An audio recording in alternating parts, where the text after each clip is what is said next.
Recording in progress. Now let's see the significance of mitosis. So mitosis play a very important role in growth, development, healing and repair of multicellular organism by forming new somatic cells.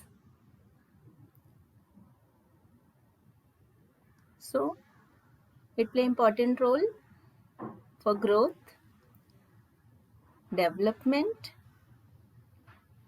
healing and repair of multicellular organisms. Okay, how? By forming new cells.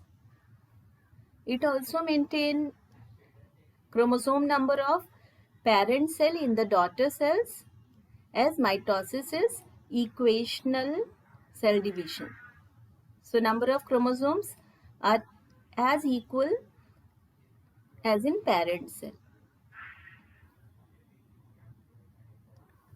It ensures equal distribution of genetic material,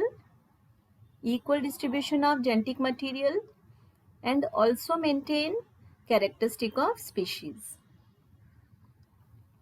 It also ensures equal distribution of nuclear content and cytoplasmic content between daughter cells, both quantitatively and qualitatively.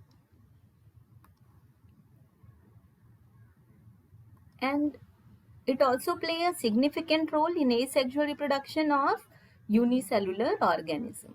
So significant role in asexual reproduction of unicellular organism. So these are the significance of mitosis.